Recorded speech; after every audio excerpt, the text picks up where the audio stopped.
Hello, I'm Jeremy. Welcome to my channel, Freedom of Expression. I am going to talk about COVID because misinformation is rampant with this. So I'm going to present just some facts and figures from the CDC so that you can get a better idea of kind of what's going on. I'm making this video because Tim Pool created a video titled French Senate Approves Prison for People Who Can't Prove Vaccination. Riots erupt around the world. And this is from Timcast. He's got a few channels, but this one's from Timcast. We're also going to look at from Viva Frei. He is a Canadian lawyer, and he's kind of has a partner here in the U.S., Barnes. I don't know Barnes' first name. This video is titled Indiana University Sued Over Mandatory Vaccines. Viva and Barnes highlights. I don't know how often they get together, if it's every day or once a week, but they kind of have a podcast that's for like an hour or two. So here for about 21 minutes, they're talking about what's going on in Indiana University. And then we're going to take a look at some numbers, like, for example,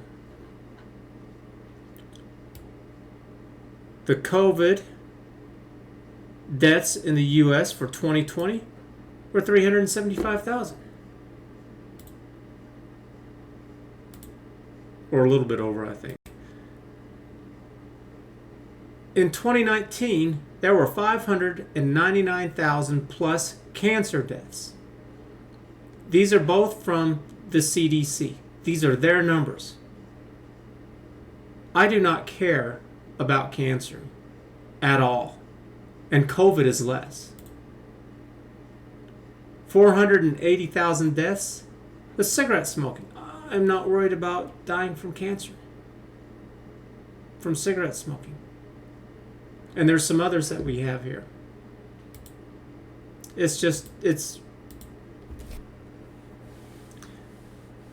I think it's a big money grab. They close down small businesses. They're forcing you to wear masks. They want to force people to take the vaccines. And it's because I think a lot of them, they've invested in these. They've invested in these companies that make the masks. They invest in these big box stores. If they start closing everything down again, if they start making these things mandatory again, pay attention. And whatever it is that they do, whatever it is that they're trying to shove down everybody's throat, you should invest in that and make money. Because if it's going to happen, yeah, it sucks. Might as well make something out of it until a solution is presented. And I have a solution. I know exactly what to do. And it's because every time I do one of these damn things, it's like, yeah, what I have in mind, it'll work. It'll absolutely deal with this nonsense here. So if you're tired of the lies and the manipulation and you would like to know the truth about things with the most accurate information that we can get, that's what I'm going to build. So give the video a like, subscribe, become a member. I've got Patreon and Subscribestar. So let's listen to Tim Pool here for a moment and see exactly what it is that he's talking about. Weekend. We saw protests in Australia, we saw protests in London, and the past week we saw protests. And also, I will have a link in the description below for these videos, so if you'd like to watch them in their entirety, go ahead, knock yourself out. I'm not going to cover all of it. So. In France, as thousands of people, and in France even over 100,000 people, say no to mandatory vaccination and vaccine passports. Here in the United States, talk of lockdowns has begun to reemerge. And that it's a manipulation because they always want to talk about the number of new cases. I don't care how many people have got it. I care about how many people are dying from it. Now, if you're telling me that all the people who get it are dying, or like 50, 60, 70, 80% of people who get it die, it's like, yes, I want to know about that. That's scary. I want to know. But don't tell me about the cases. I don't care. Because if they're living from it, I don't care. There's news reports about fuel shortages in airports in the West, trucker shortages, gas hitting. Okay, trucker shortages right there because of all this. So if you want to make some money, you might want to look into getting your CDL on driving truck. $6. Boy, things seem to be not going so well, I suppose. Well, and one of the things is that I wanted to also say is that I don't think Tim Pool is, by any stretch of the imagination, a very economically sound guy at all. I don't think he knows what he's talking about with it. Whenever it comes to reporting on the lies that's being reported and news-related things, I think he does a really good job with that. The further you get away from it, the more I disagree with what he's got to say. I think he's really proud of being on the left, that he grew up that way, and he's just sticking to it, and he just doesn't want to listen to anything. It took him a lot to finally come around with guns. And he just hasn't had that same thing happen to him with these other topics. So, I'll just put it this way before we get started. You got to disconnect a little bit. Suffice to say, people are not going to take this lying down. There's a bit of optimism there. I've long been fairly pessimistic in certain regards that people won't stand up for themselves, but seeing these massive... and I don't know if they're massive. I mean, 100,000... Let me kind of jump up to his more relevant talking. Here we go. Let's get a little better into it. The French Senate approves vaccine pass despite protests. German politicians divided. What does the vaccine passport mean, and what does it mean to have mandatory vaccination? Well, they're not going out and telling you they're going to go to your door and they're going to inject you with the vaccine. They might as well be. Whenever he talks about the rest of this, it's like you're not going to be allowed to be outdoors without it. They're telling you that if they find you in a public accommodation, it means like a business or a community center or whatever the rules specifically are. And so what else is left? A business? Okay, well that's like damn near everywhere, right? Well, a public accommodation is like somewhere you can go to in the public. In the U.S., that would be like a library. Yes. It's everywhere. It's public. But in France, it's like... I guess the exception would be somebody's private residency. That's all that it is. That if you're not at home or at somebody else's place, if you're anywhere else, you're going to get ticketed, you're going to be thrown in prison or jail or whatever. Restaurants, cafes, entertainment centers, shopping malls. If they... I'll tell you what, I am not going to France anytime soon at all. Find you there. And you cannot produce your papers. Prison if you cannot. So it's either 6 months or a year. It depends on whether if you're the owner or not and some things like that, but it's ridiculous, and so they're all protesting about this. And this is something that's happening a little bit here in the US. So now I like to get in information from different sources, and whenever I listen to a couple of lawyers talk about this, it makes other people like Tim Pool just look like an idiot whenever Tim Pool starts opening his mouth with this. And Tim Pool, he is kind of good with saying that I'm not a legal expert with that stuff. And I tell you what, you have to be pretty damn stupid if you're taking legal advice or medical advice from a YouTuber. It should be, yeah, I'll listen and I'll take it into consideration, but then I'm going to go to an actual lawyer or a doctor to figure out what's what. You should listen. There's nothing wrong with listening to people online, to YouTube, but you should take it with a grain of salt. Unless they're an actual lawyer or a doctor, because there are those people who are doing content as well. So we're going to start off 30 seconds into it. Indiana University's mandate. And this is just him kind of going over what's happening in Indiana. This is the school And the students have brought this lawsuit. Indiana University's mandate is multifaceted. It requires inter alia that all students, faculty, and staff, 1, receive one of the available COVID vaccines, 2, require their vaccination status, or 3, obtain an exemption, and 4, comply with the extra requirements if such exemption is granted, or 5, be virtually expelled. These extra requirements include, inter alia, participating in twice-a-week COVID testing and mandatory face masks in public spaces. And mandatory face masks in public places. Go invest in some masks. Find out where Indiana University, who supplies them with masks locally there. Or maybe get online and Google who the #1 manufacturer of these masks are, or the most profitable, or whatever, and throw in a few bucks into it and get a little bit of money off of it. And then they kind of have some back and forth little banter here about just stuff that's not pertinent to what I give a damn about talking about right here. So we're going to put up to 210. Or whether or not they can mandate this, because some universities and states have been smart, and employers. They've said, we're not going to mandate this until it is an FDA-approved vaccine. Isn't that crazy? They want to shove all of this down everyone's throat, and it's not even FDA approved. The FDA takes forever. One of the things that Trump did whenever he was in presidents was the Right to Try Act. And what that is if you are already terminally ill, that you can seek out any medication or treatment that you want.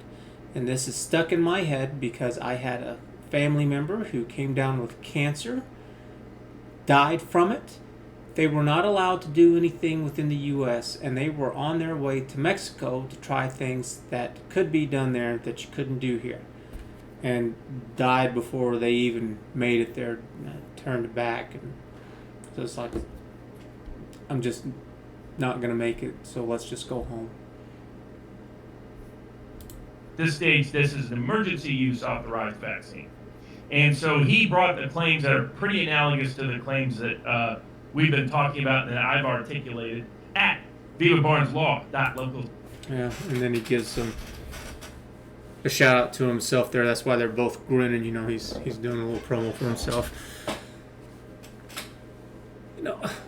Why can't people do what they want? There is a video of a girl who's upset. She's young, she's dumb, and she pours chlorine or bleach in her eyes. And whenever you do that, it blinded her. It's like, was she punished for that? Why not? It seems like it's kind of a double standard. It's like, I don't care if that stupid girl did it. I mean, it's sad. It shouldn't have happened. And I tell you what, I do not want to pay for one damn thing associated to her blindness.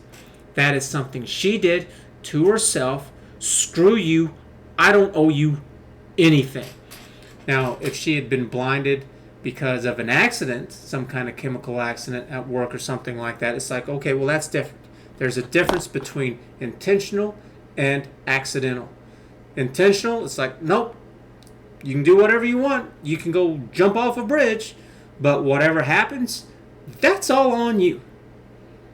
I'm not going to reward you, and I don't want to have you rewarded in any fashion whatsoever. And so we're going to skip ahead here. And now we're going to listen to a rather large section here because they're going to talk a lot about the case and kind of what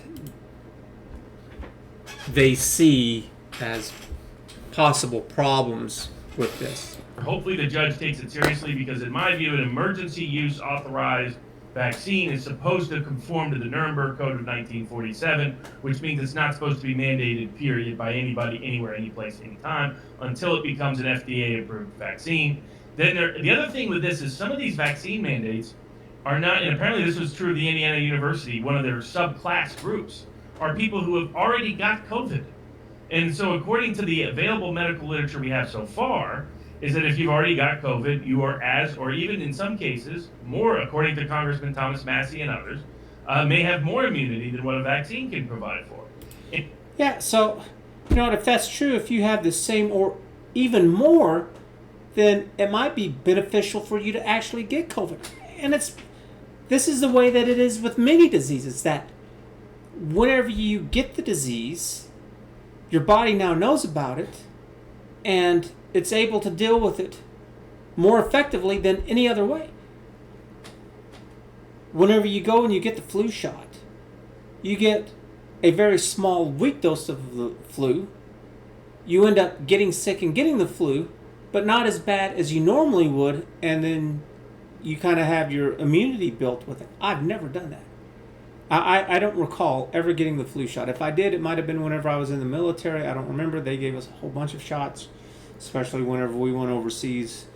I was stationed in Germany, and then I was deployed to Bosnia. And I mean, it's not like you could say no even if you wanted to. I mean, I guess you could have, but you probably would have been court-martialed for it. And I don't ever really get sick from anything. Whenever I get the cold or flu, it's usually pretty quick and pretty fast. And I do not want to take, what is that? Oh, let me think for a moment. I can't recall. I'm just going to move on. And so it's like, why are they not excluding that group? I mean, if you've already had COVID, why are you requiring that group? It seems more and more like this is more about government coercion than public health. When you're requiring people who have already got the vaccine, already got the COVID, the disease that you're already immune from, to require them to get a vaccine. So, and they don't know if this is really going to do you any good or any harm. It's not penicillin. I don't know. Whenever me and my dad were on speaking terms, which was years ago, it was something that he would do, and he would go and he would take some kind of antibiotics or something like that, something that you have to get prescribed from, and it'll cure you, it'll heal you, because it'll kill all the bad stuff that's in your system, but it also kills some things that are good. And the more that you use it, the less effective it is, because your body builds an immunity to it. So they don't know. They don't know what the long-term effects of this is. So I've kind of forgotten where I was at with my conversation. I got my food with me. Anyways, let's just go ahead and continue to question.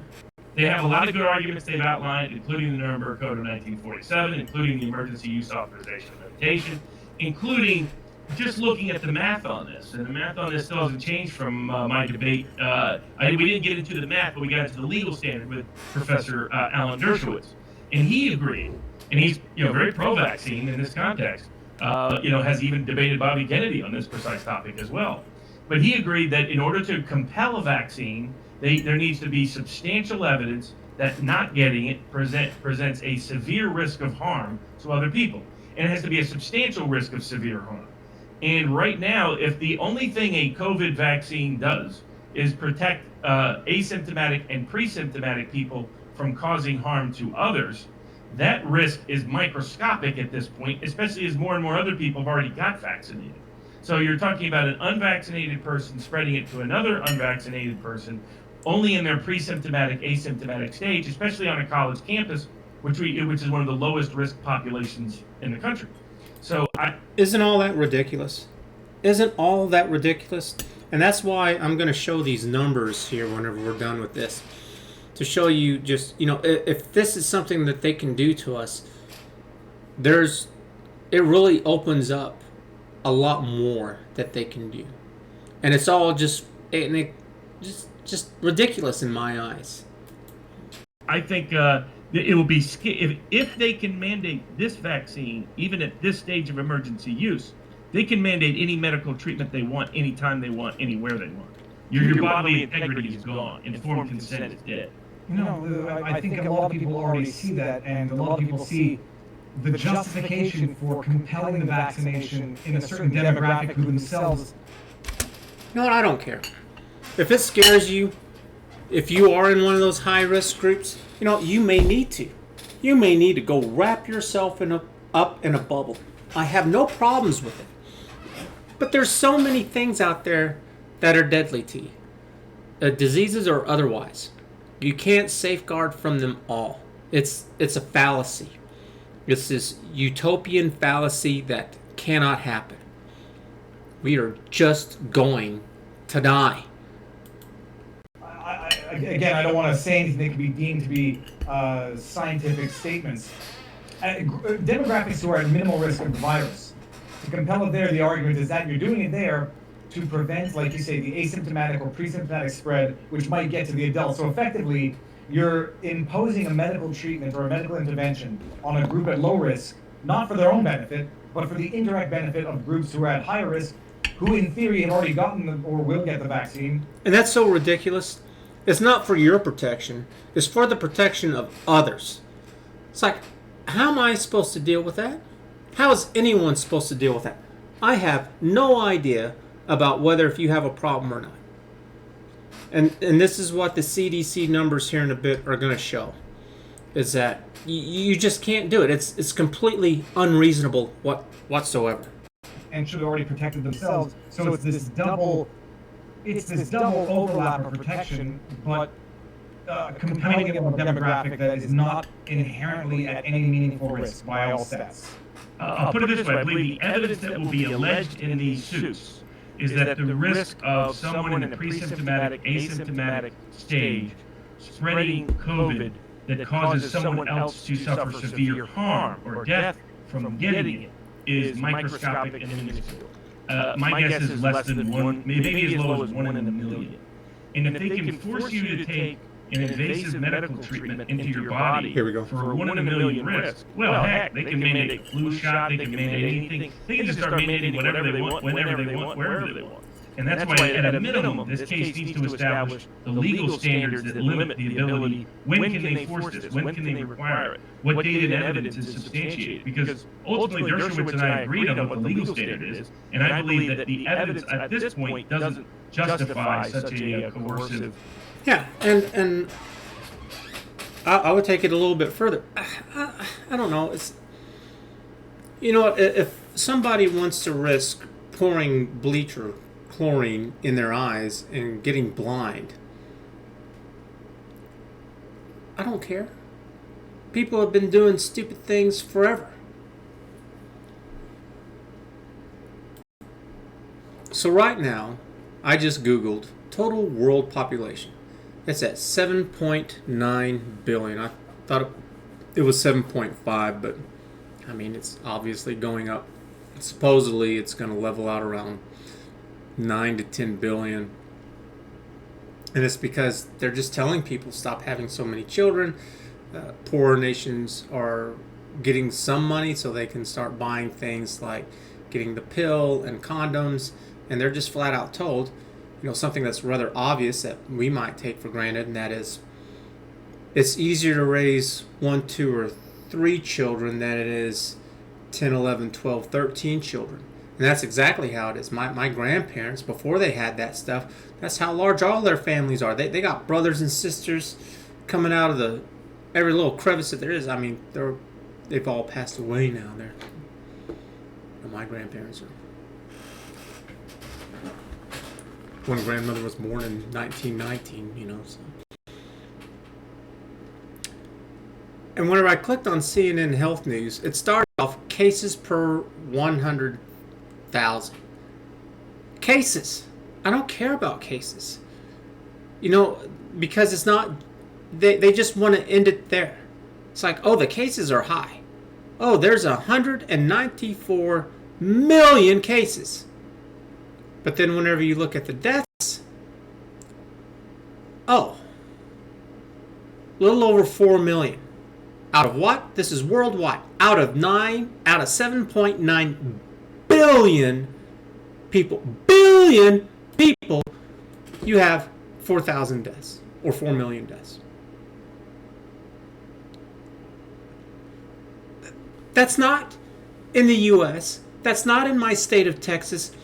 This is around the world. I don't give a damn if it's double. I don't give a damn if it's 194 deaths in the world with the population of 7.9 billion people. So what do I mean by that? Let's try to explain this. In the U.S., we have a population of 332 million.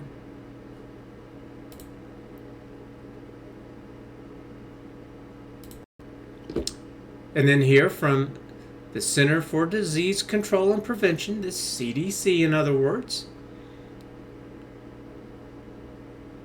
we look right here. The COVID-19 has caused approximately 375,000 deaths.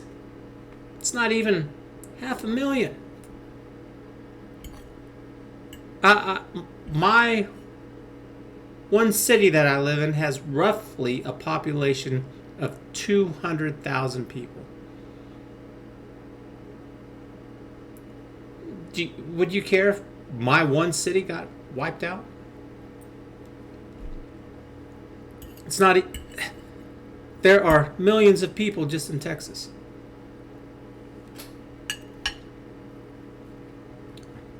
Let's keep going. So first, what is COVID? Because over here above me, we've got this word pad that I like to have up. And so COVID-19, coronavirus, it's called 19 because it was in 2019, is a contagious disease caused by a severe acute respiratory syndrome from SARS-CoV-2. So I always put in the definition of all this. And then this just shows the same thing. In 2020, COVID deaths 385,000, and in 2021 there's 217. And I think what we're going to see, because I think this is just going to be around like the flu, is that the deaths are going to go down a little bit. That's because that first year, whenever we had it, you had the population that was this many people were not going to die from it, but you have this group right here, yeah, and there were a lot because COVID has never come around. But now that it has, these people are now dead. But there are other people where, okay, well, they've gotten older, and they've come up with respiratory problems, but it's much smaller. And so I think as the years go on, we're not going to see it nearly as high as we did that first round. Maybe, it depends on how much it mutates or whatever.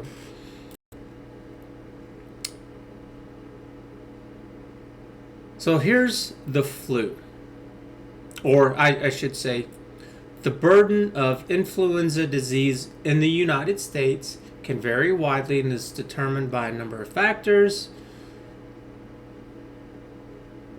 The timing, the circulation of the virus, how well it gets around, how well the vaccine is, which I've never known the vaccine to work well at all. Usually people go and they get the flu shot and then they still get it anyways.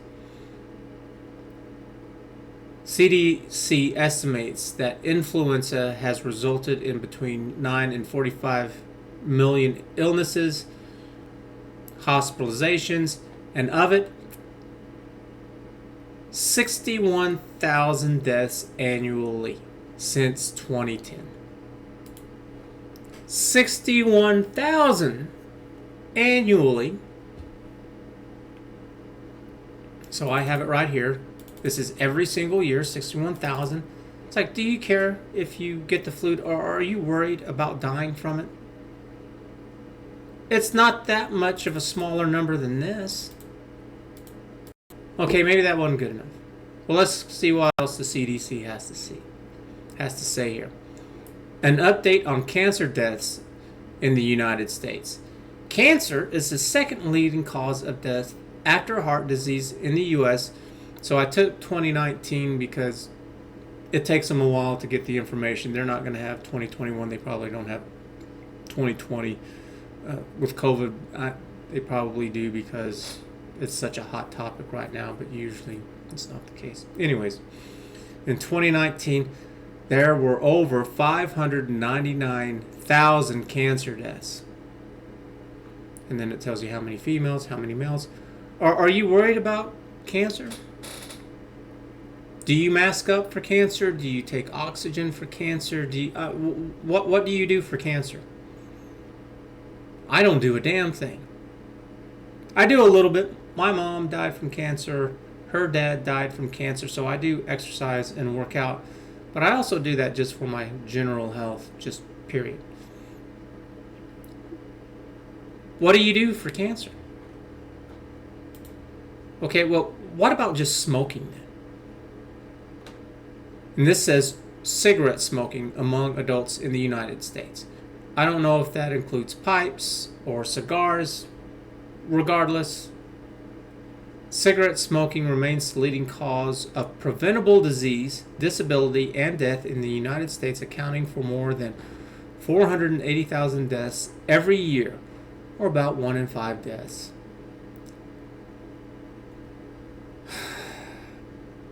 Do you wear a mask for cigarette smokers? Do you avoid them? Do you freak out? What precautions do you do for people who smoke? I don't do anything. If I smell smoke, I don't freak out. I don't run. I don't call the police.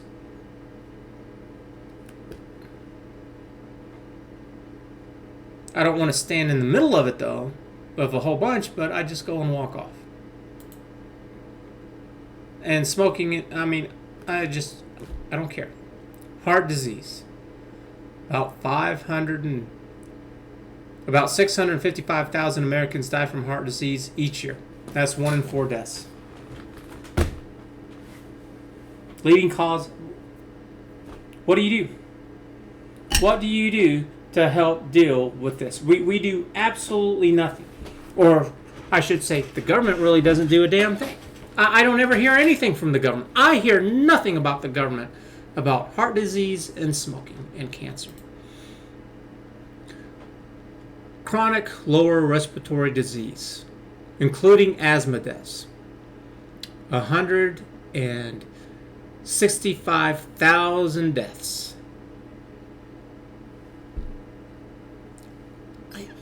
I don't do anything with this.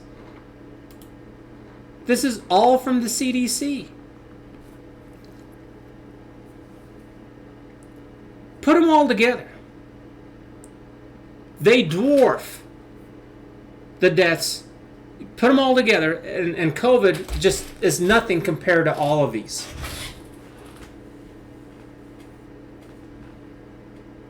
I do nothing. You know what? Yeah, you know what? Eating a good diet and exercising helps with all those, but it also helps with COVID.